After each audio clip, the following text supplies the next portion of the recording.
एक अमल तो उनका यही है कि 10 मुहर्रम को वो मातम करते हैं, मातम करते हैं।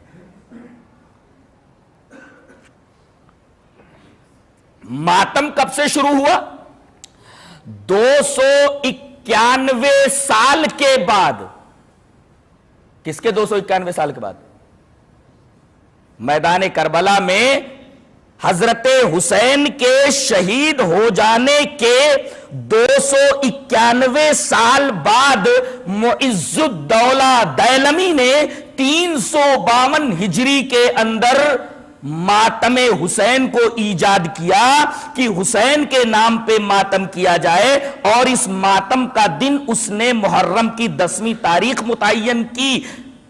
जाहिर है कि करबला के वाकये के 291 साल के बाद सन 352 हिजरी के अंदर मुइज़्ज़ुद्दौला दैलमी जब मातम हुसैन को ईजाद करता है, इसका मतलब यह हुआ कि इससे पहले यह चीज नहीं थी और इसको ये दीन शुमार करते हैं। जाहिर है कि यह बिदअत हुई और इस हदीस के बिल्कुल खिलाफ। वान आयशा रज़ियल्लाहु ताला अन्हा क़ालत क़ाल रसूलुल्लाह सल्लल्लाहु अलैहि वसल्लम मन अहदस फी अमरिना हादा मा लैसा मिन्हु फहुव रद्दुन, रवाहु मुस्लिम फी किताबिल अक़दिया। जहां फैसलों का बयान है इमाम मुस्लिम, वहां इस हदीस पाक को लाए राविया हजरत आयशा रज़ियल्लाहु ताला अन्हा है। हजरत आयशा रज़ियल्लाहु ताला अन्हा फरमाती है कि रसूलुल्लाह सल्लल्लाहु अलैहि वसल्लम ने इरशाद फरमाया कि जो शख्स हमारे इस मामले में यानी दीन के मामले में कोई नई चीज ईजाद करे तो वो चीज मरदूद है और ऐसा आदमी भी मरदूद है। यह रिवायत इमाम मुस्लिम किताबुल अक़दिया में लाए। जहां तक अमल का मतलब है, अमल के बारे में देखिए, वहां आयशा रज़ियल्लाहु ताला अन्हा अन्ना रसूलुल्लाह सल्लल्लाहु अलैहि वसल्लम क़ाल मन अमिला अमलन लैसा अलैहि अमरुना फहुव रद्दुन, रवाहु मुस्लिम फी किताबिल अक़दिया। हजरत इमाम मुस्लिम इस हदीस पाक को ऐसे किताबुल अक़दिया में लाए। हजरत आयशा फरमाती है कि रसूलुल्लाह सल्लल्लाहु अलैहि वसल्लम ने इरशाद फरमाया कि जो आदमी ऐसा अमल करे जिसके ऊपर हमारी मुहर नहीं है तो वो अमल मरदूद है। जाहिर है कि ये नबी के जमाने के बहुत बाद ईजाद हुआ और इसको ये लोग इबादत कहते हैं, दीन समझते हैं। जाहिर है कि ये दीन में एक नई चीज है जो नबी के जमाने में नहीं थी, सहाबा के जमाने में नहीं। बिदात हुई और इस बिदात को ये इबादत कहते हैं।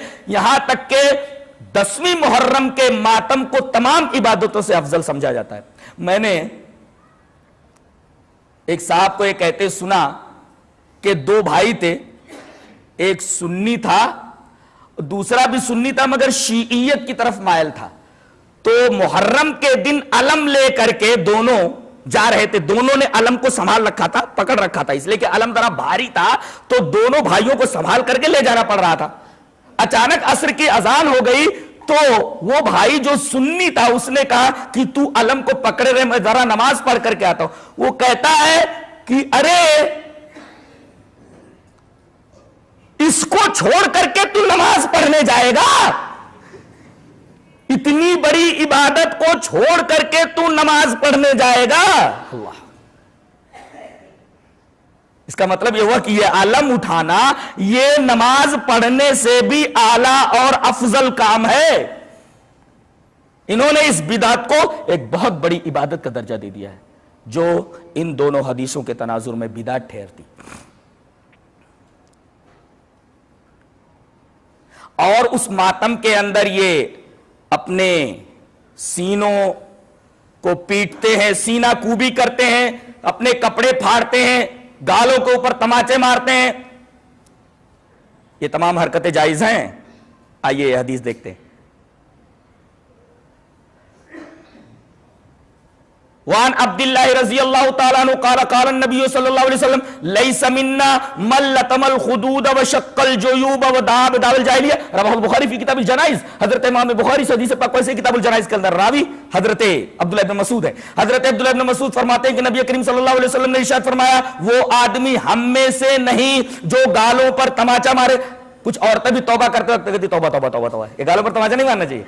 तो वो हम में से नहीं जो गालों पर तमाचा मारे, वो शक्कल जोयूब जो अपने गरीबान को चाक करे, अपने गरीबान को फाड़े, वो दाब दावल जाहिलिया और जाहिलियत की पुकार पुकारे। यहां देखिए सीना कूबी, कपड़ों को फाड़ना, गालों पर तमाचे मारना, जाहिलियत की पुकार पुकारना, जैसा कि ये सब कुछ मातम के नाम पे हो रहा है, इस हदीस की रोशनी में नाजायज ठहरता है। नबी करीम सल्लल्लाहु अलैहि वसल्लम फरमाया ऐसे लोग हम में से हैं ही नहीं।